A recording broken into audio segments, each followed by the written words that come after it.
Bismillahirrahmanirrahim. Assalamualaikum warahmatullahi wabarakatuh. Ya, bagaimana kabarnya? Masih semangat ya untuk mengikuti KBM secara online atau secara daring ini? Ya, untuk kali ini kita sudah masuk kepada pertemuan yang ketiga. Jadi ini adalah video tutorial atau video pembelajaran yang ketiga. Kita masih di bab yang sama, yaitu keseimbangan ya, dan dinamika rotasi. Nah, kemarin di video yang kedua kita sudah membahas tentang keseimbangan ya. Di situ sudah kita masuk kepada torsi atau momen gaya. Nah, sekarang kita masuk kepada dinamika rotasi ya. Ini untuk subbab yang kedua. Nah, kita ya sudah pernah mempelajari di kelas 10 ya, sudah mempelajari tentang dinamika ya. Tapi di situ adalah dinamika untuk gerak lurus ya. Dimana di situ kita sudah mempelajari tentang translasi ya. Translasi di situ ada, kita langsung rumusnya ada, dimana F ya atau gaya adalah M kali A ya. F itu adalah gayanya, kemudian A itu adalah percepatannya ya. Kemudian M ini adalah massa ya. Apa itu massa? Ya, massa ini adalah suatu ukuran ya, suatu ukuran kelembaman ya. Kalau dalam bahasa Inggrisnya inert ya. Nah, yang dimaksud dengan ukuran kelembaban itu apa? Ya, maksudnya bahwa semakin besar masanya, maka suatu benda itu akan semakin susah untuk digerakkan ya.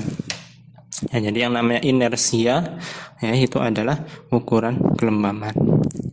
Nah, di sini ada inert ya. Jadi kalau misalnya suatu benda semakin besar, dia akan susah untuk semakin susah untuk kita gerakan atau susah untuk bergerak ya.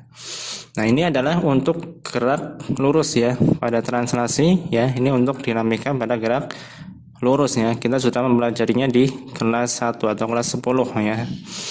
Nah, pada kelas 11 ini kita masuk pada dinamika rotasi ya. Ya, yang namanya rotasi berarti dia ada gerak melingkar ya. Jadi kalau kemarin namanya gerak lurus ya, maka di sini adalah gerak melingkar ya. Nah, kita akan coba mengkorelasikan atau menganalogikan gerak melingkar ini dengan gerak lurus ya. Ya, jadi pada rotasi ya, di sini rumusnya hampir sama ya. Jadi mirip atau analog ya.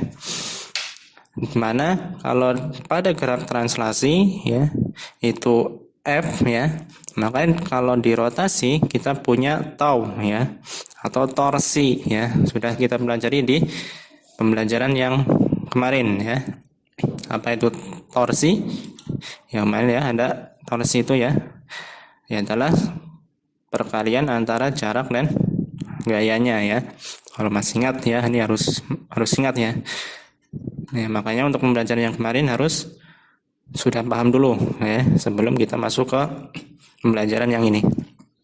Kemudian ada alfa ya, di sini ada alfa atau percepatan sudut ya. Ini kan hampir mirip ya dengan pada gerak translasi ini dia percepatan ya. Simbolnya A. Kalau pada gerak melingkar ya atau rotasi ini dia percepatan sudut ya. Kemudian di sini ada I. Ini harusnya I-nya I besar ya. Apa atau I? Ini adalah momen inersia ya. Nah, kita akan mempelajari tentang momen inersia. Inilah yang akan kita pelajari untuk pada video kali ini. Nah, di sini namanya inersia ya. Jadi inersia ini juga sama seperti massa. Dia juga adalah ukuran kelembaban ya. Jadi semakin besar inersianya, maka sebuah benda ini akan susah untuk diputar ya, atau susah untuk dirotasikan ya, susah untuk diputar ya. Kalau misalnya pada gerak translasi akan semakin besar masanya, maka semakin susah untuk digerakkan.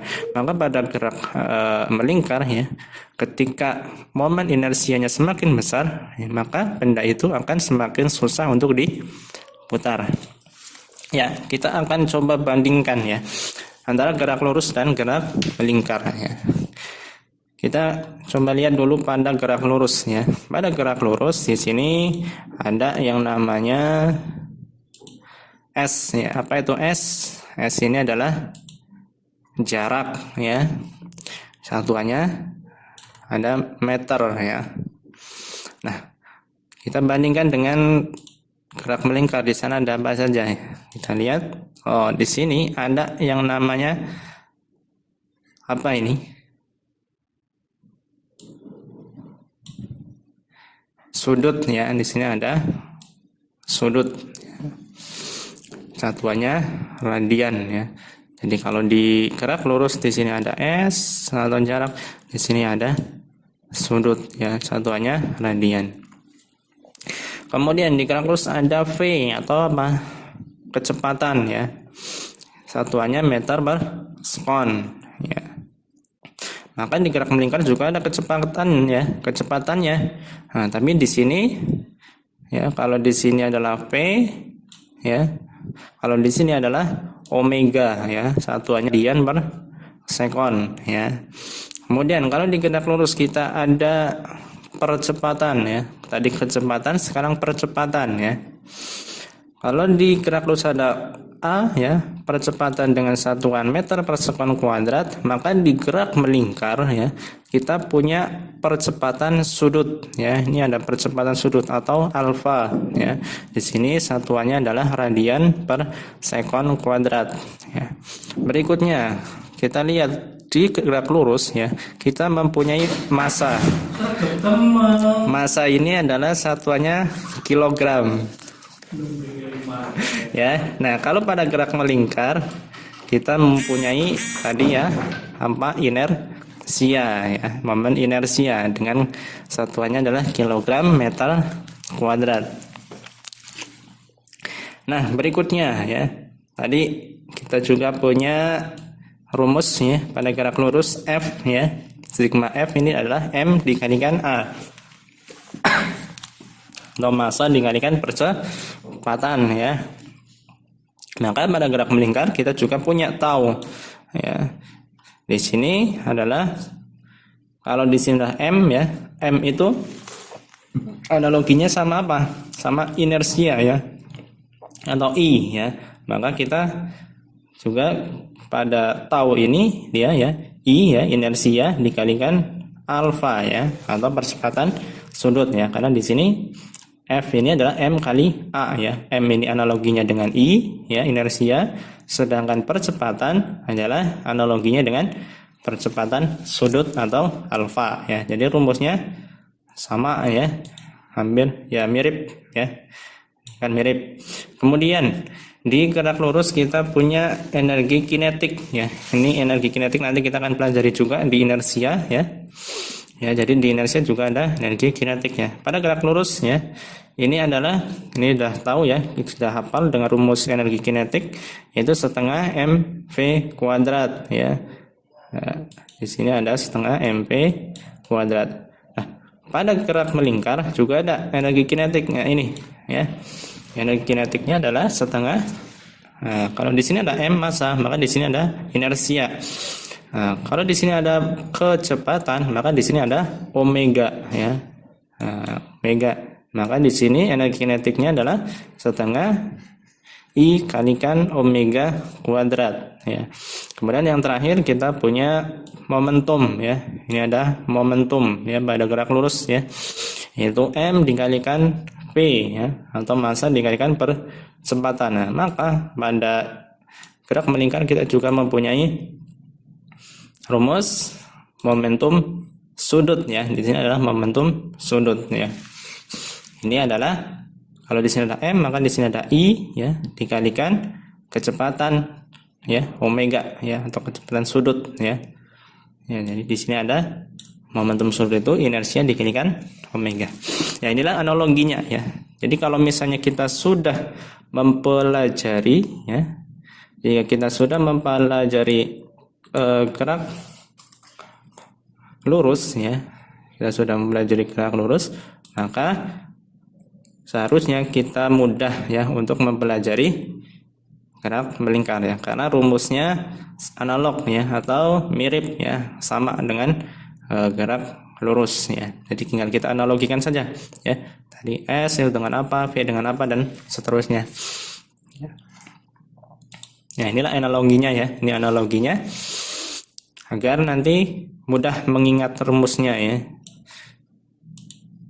Berikutnya kita akan masuk kepada momen inersia ya.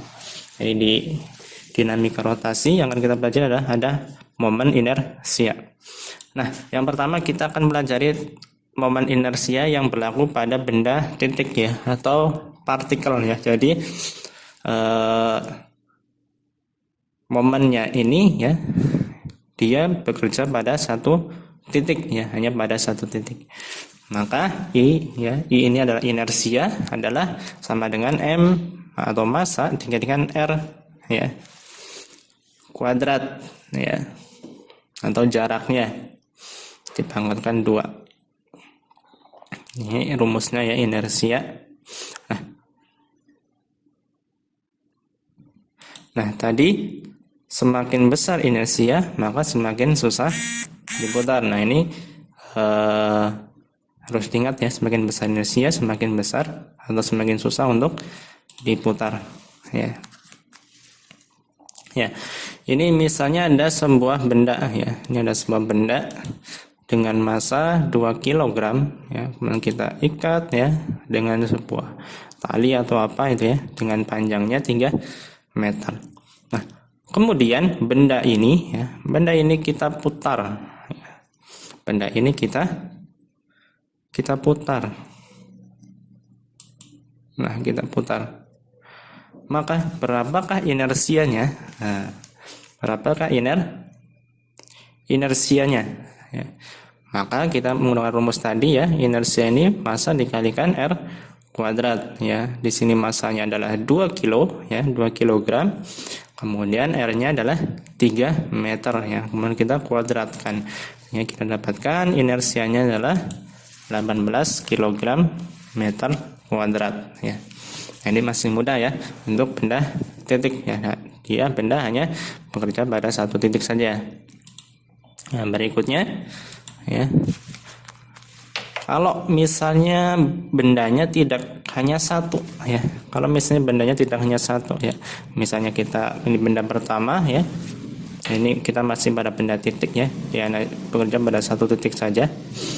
Di sini ada M1, nah di sini ada R1. Kemudian kita ada benda yang kedua ya, ini M2 dan R2. Kita juga punya benda yang ketiga. Ya, ini ada M3 dan R3. Maka berapa inersianya? Kita untuk mengetahui inersianya ya, maka kita tinggal menjumlahkan saja ya ketiga-tiganya ya. Jadi sigma ya atau total inersianya tinggal kita jumlahkan saja. Inersia pertama ya yang bekerja pada benda satu, kemudian inersia kedua yang bekerja pada benda kedua, dan inersia tiga yang bekerja pada benda ketiga ya. Kita masukkan rumusnya ya, M1 kali R1 kuadrat ditambah M2 dikali R2 kuadrat ditambah M3 dikalikan R3 kuadratnya. Inilah total inersianya, tinggal kita jumlahkan saja. Nah, inilah kalau misalnya dia bekerja pada benda titik ya atau benda partikel ya, dia hanya bekerja pada satu titik ya.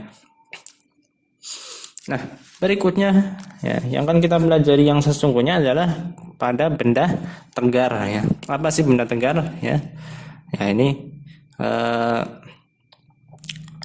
kita sudah pelajari ya di pembelajaran yang sebelumnya. Kita sudah mengenal benda tegar. Apa saja yang dimaksud dengan benda tegar ya? Ya misalnya kalau misalnya pada momen inersia biasanya yang kita pakai itu adalah apa ini? silinder ya, ada silinder ya. Ini silinder pejal ya, karena di dalamnya dia berisi ya. Ini silinder pejal. Kemudian juga ada yang namanya silinder berongga ya. Di sini ada silinder berongga. Ya, dimana di dalamnya itu dia ada rongganya atau berlubang. Nah, inilah silinder berongga. Nah, kemudian ada juga ini batang ya. Ya, ini juga batang ya. Ini hampir sama ya, sama ya silinder, cuman nanti perputarannya berbeda ya. Pemutarannya berbeda. Ini batang ya. Kemudian juga ada nanti biasanya kita juga menggunakan bola ya, ada sebuah bola. Nah, di bola juga ada dua ya, ada yang bola pejal, ada juga bola yang berongga ya. Nanti kita akan mempelajari bagaimana inersia yang berlaku pada benda-benda ini ya. Ada silinder ya, ada batang, ada bola. Nanti kita akan pelajari rumusnya. Karena nanti yang berlaku ya, rumus-rumusnya pada tiap benda ini akan berbeda ya, karena bentuknya berbeda. Ya, sebenarnya konsepnya sama ya, sebenarnya konsepnya sama, tidak jauh berbeda dengan pada yang bekerja pada manusia yang bekerja pada benda titiknya. Jadi misalnya ada sebuah M1 ya dengan jaraknya adalah R ya. Ya. Kemudian kita tambah lagi misalnya di sampingnya ya ada M2 ya. Kemudian di sampingnya lagi ada lagi M3 ya. Dan terus kita tambah lagi ya sampai banyak, sampai melingkar ya. Sampai melingkari R ya, sampai melingkari di sini titik ini ya, kita tambahkan. Nah, maka kita tambahkan seperti ini ya. Jadi ada sebuah benda ya, kita anggap ini benda titik, dia melingkar terus di sini ya. Nah, maka inersianya itu berapa ya? Kayak tadi ya. Tinggal kita jumlahkan saja ya. Kita jumlahkan saja semuanya dari I1, I2, I3 dan seterusnya ya, seterusnya ya. Ini masih ada banyak lagi di sini ya. Masih ada banyak lagi. Ini masih ya banyak lagi di sini ya. Tambah lagi, tambah lagi, tambah lagi dan seterusnya ya. Ini kalau misalnya yang kita tulis cuma 3 saja ya, sebenarnya kan banyak sekali nih, 4, ini 5, 6 sampai berapa ini semuanya ya. Ditambahkan semuanya. Maka kita dapatkan I-nya ya. Kalau misalnya ini karena R-nya ini kan sama ya. R-nya yang di sini M1, M2, M3, 4, 5 dan seterusnya kan R-nya sama. Kita kelompokkan saja ya. Nanti R-nya dibuat di paling belakang. Maka kita dapatkan M1 tambah M2 tambah M3 tambah M4 ya, ini masih banyak sebenarnya ini ya, bukan cuma 3 saja, ini masih banyak, ditambah M4, 5, 6, 7, 8 dan seterusnya ya, dikalikan dengan R2. Nah, M1 tambah M2, M3 dan seterusnya kalau ditambahkan itu, kalau misalnya kita tambahkan ya, ini menjadi satu kesatuan, maka kita misalkan sebut adalah M ya. Jadi M1 tambah M2 dan seterusnya sampai banyak ini ya, kita tambahkan menjadi M ya. Nah, maka kita dapatkan inersia adalah M dikalikan R kuadrat ya. Nah, inilah rumus yang dipakai untuk silinder berongga ya. Jadi kalau silinder berongga ya, ini kan dia cuma ada kulitnya saja ya, di luar saja, sedangkan di dalamnya kan kosong ya. Maka inilah yang digunakan untuk mengetahui inersia pada silinder berongga ya. Ada M ini adalah massa keseluruhannya ya. Ini massa keseluruhannya ini dikalikan R ya. R-nya ini adalah ini jari-jarinya. Dipangkatkan 2 ya. Inilah untuk momen inersia pada silinder berongga. Ya, berikutnya bagaimana kalau kita mencari ya, untuk mencari rumus inersia pada benda-benda yang lain ya. Kalau kita sudah tahu bahwa momen inersia pada silinder berongga adalah M kali R kuadrat, bagaimana dengan silinder pejal? Ya, ini yang di bawahnya ini adalah silinder pejal. Karena ini kalau silinder berongga itu seperti ini ya tadi. Ya kan tadi tengahnya ini kan bolong ya. Jadi yang punya massa yang di pinggirnya saja. Kalau misalnya silinder pejal, dia kan terisi ya. Jadi semuanya ini terisi. Maka sebenarnya intinya itu sama ya. Cara mencarinya sama kayak tadi ya. Cuma di sini nanti di dalam silinder ini kan banyak sekali titik-titiknya ya. Ya, ini di dalam ini kan banyak titik-titiknya nih. Ini titiknya banyak sekali nih. Nah, nanti tinggal kemudian kita jumlahkan ya. Ini ya, kemudian kita jumlahkan inersianya. Ya. Sebenarnya ini untuk mencarinya ya. Konsepnya sama kayak silinder berongga ya. Tapi ya dia mudahnya adalah menggunakan integral ya. Ya, karena integral belum kita pelajari ya. Jadi integral ini kita pelajari di kelas 3 ya. Nanti bisa ya kita pakai ya. Kita integralkan nanti bisa kita dapatkan ya. Pokoknya hasilnya nanti akan kita dapatkan. Agar lebih mudah saja kita langsung pada silinder pejal kita dapatkan inersianya adalah setengah kalikan M kali R kuadrat ya, di mana M ini masanya dengan R kuadrat ya, R-nya ini adalah jari silindernya. Nah, kemudian kalau misalnya pada bola ya, ini kalau bola berongga ya. Ya, kalau ada bola berongga ya, ini adalah I ya, inersianya adalah 2/3 kali M R kuadrat ya. Kemudian kalau pada bola pejal ya, kalau ini adalah bola pejal, momen inersianya adalah 2/5 kali M R kuadrat ya. Nah, ini diperhatikan ya, kalau berongga 2/3, kalau pejal 2/5 ya, jangan sampai kebalik. Nah, kemudian kalau misalnya pada batang ya, nah ini adalah batang ya, ini ada batang panjang. Kalau misalnya kita putar ya di sini di tengahnya ya, ini tepat di tengahnya, sumbunya adalah tepat di tengahnya. Jadi nanti ini kita putar ya, kita putar dengan sumbunya di sini. Jadi nanti perputarannya adalah ini ya, ini kita putar ya ke sana ya. Nah, ini kita putar ya. Nah, kalau ini kan tadi kita putarnya kan ke sini ya. Nah, ini kan ke sini putar ya. Nah, sama ini juga mutarnya kan ke sini ya. Nah, kalau ini putarnya ke sana. Ini kita putar tapi sumbunya tepat di tengah-tengahnya ya. Maka inersianya adalah 1/12 ya, M kalikan L kuadrat ya. Ini 1/12 ml kuadrat. Kemudian kalau misalnya ada batang juga ya, ada batang juga dengan panjangnya L, tapi dia diputarnya di sini di pinggir ya. Nah, di pinggir, jadi nanti diputarnya adalah di sini. Nah, di sini ini diputar ya. Putarnya di pinggir ya, maka inersianya berbeda ya. Maka inersianya di sini adalah 1/3 ml kuadrat ya.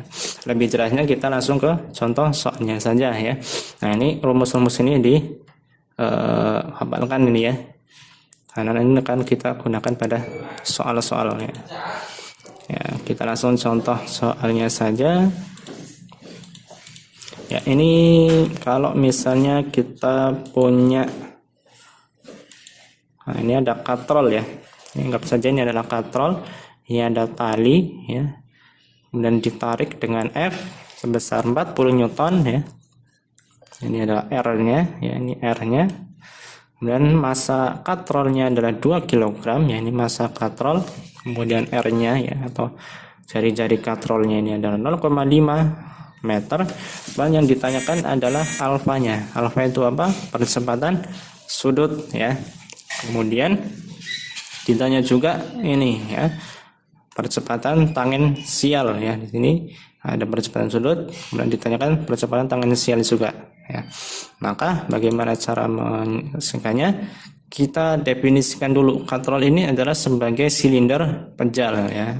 Karena di dalamnya dia berisi ya, tidak ada berongga. Maka momen inersianya dia adalah apa tadi?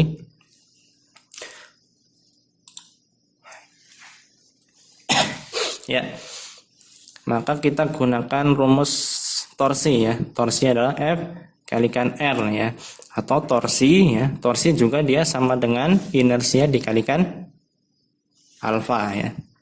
Ya, di awal ya sudah ada ya, tau ini adalah F kali R ya.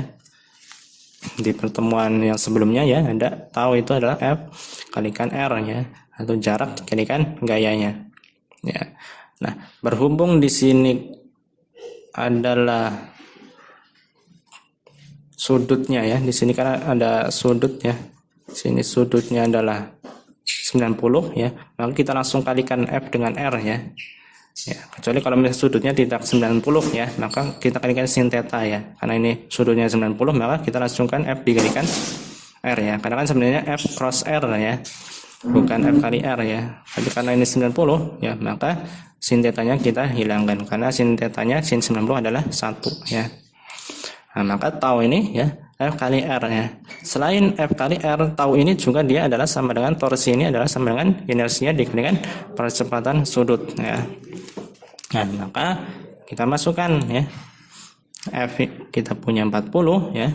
Kemudian R-nya adalah 0,5 meter ya. Kemudian inersianya ya. Tadi kita definisikan bahwa katrol ini dia adalah bentuknya silinder pejal. Maka inersianya ini ya pada silinder pejal adalah setengah kali M kali R kuadrat ya. Ini adalah inersianya setengah MR kuadrat, kemudian dikalikan dengan alfanya, sehingga kita hitung ya, kita dapatkan alfanya adalah 80 radian per sekon kuadrat ya. Kita dapatkan alfanya ya. Ya, ini untuk jawaban yang pertama ya, alfanya adalah 80 radian per sekon kuadrat ya. Ingat satuannya ya, radian per sekon kuadrat, percepatan sudut ya. Nah, kemudian kalau untuk percepatan tangensialnya gimana ya? Nah, percepatan tangensial ini adalah alfa dikalikan R ya. Ya. Percepatan sudut dikalikan dengan jarinya ya. Maka kita tinggal masukkan saja angkanya ya. Tadi 80 radian per sekon dikalikan 0,5. Maka percepatan tangensialnya adalah 40 meter. Nah, ini sekon ya, bukan meter ini. 40 meter per sekon kuadrat. Ini sekon ini. Ini sekon kuadrat. Nah, percepatan tangensial.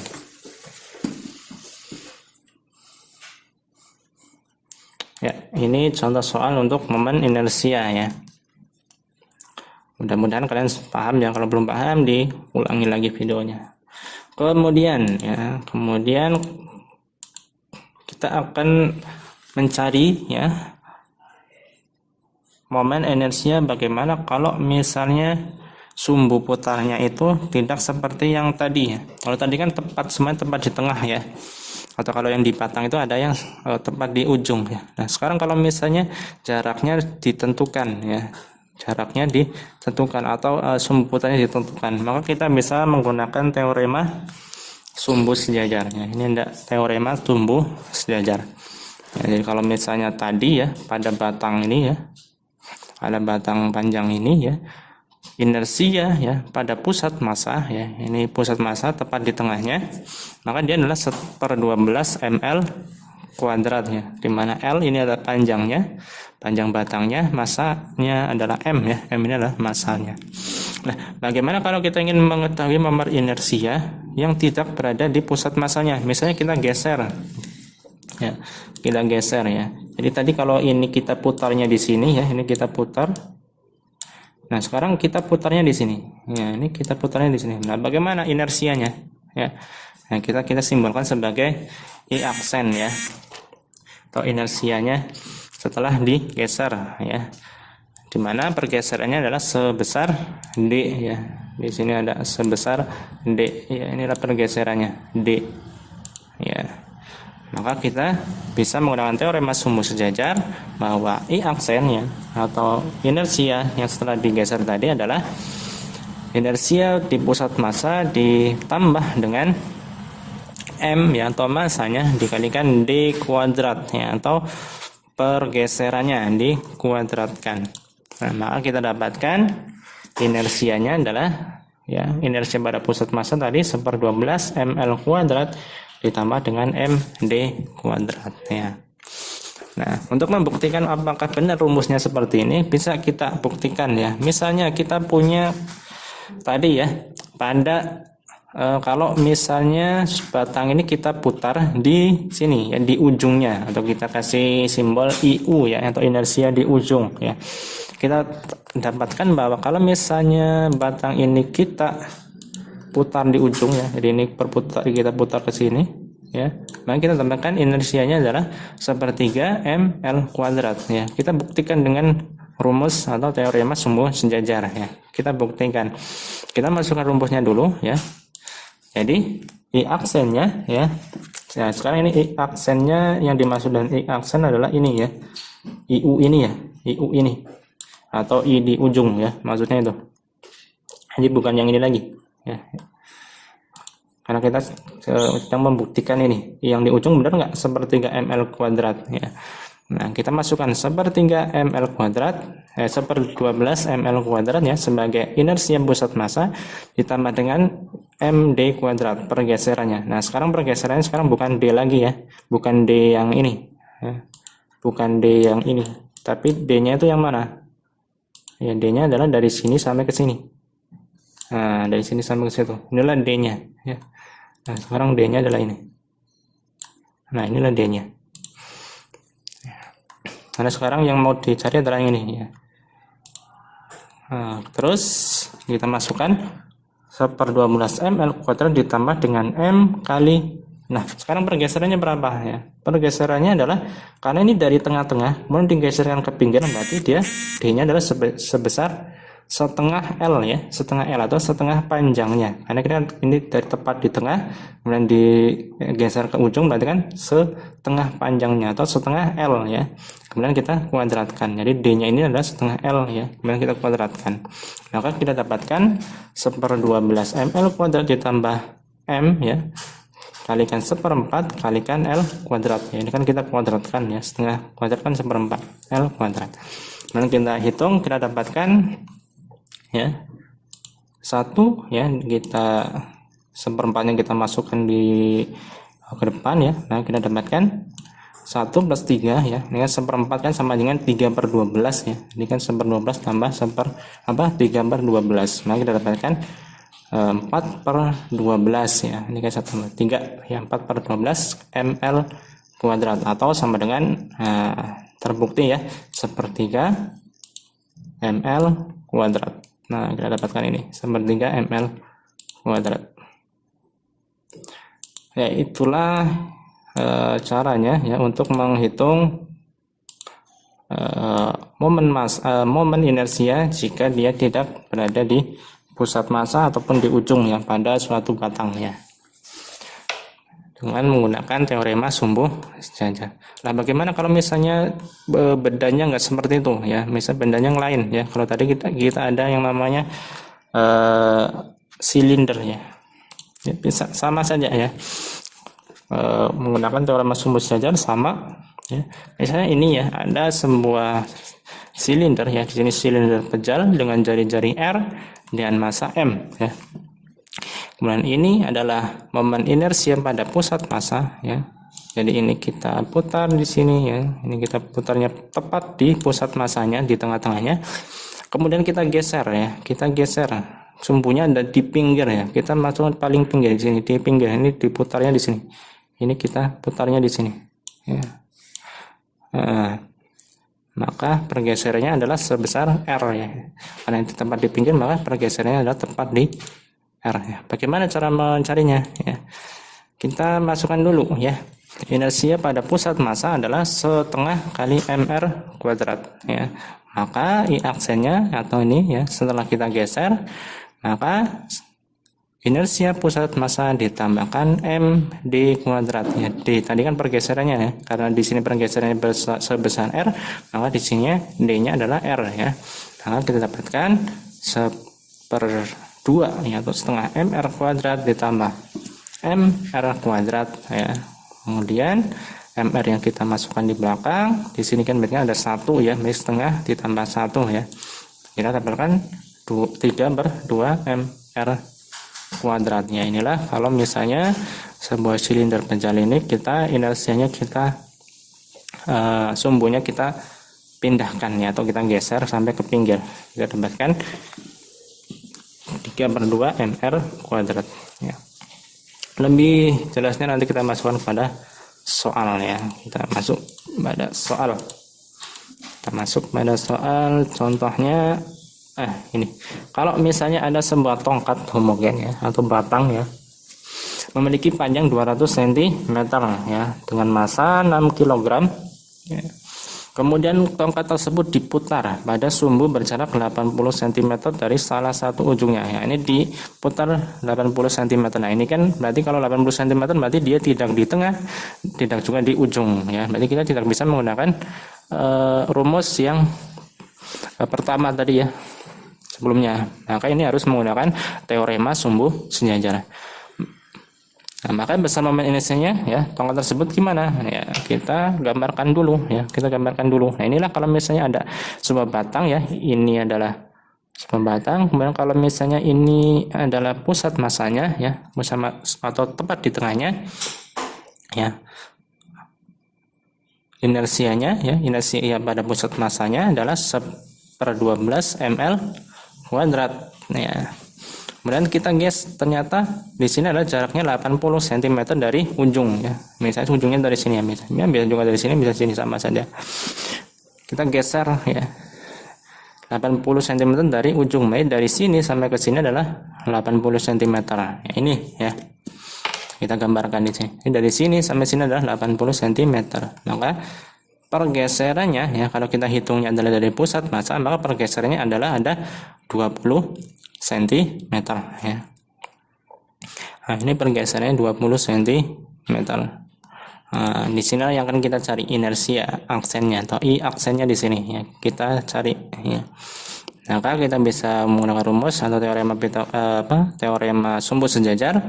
I aksennya adalah inersia pusat massa ditambahkan MD kuadrat ya.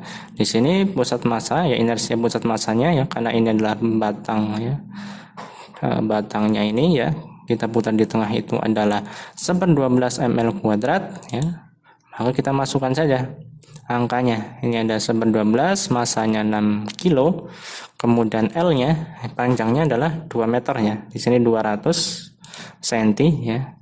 200 cm itu, ini kan 200 cm ya. 200 cm ini kan sama dengan 2 meter ya.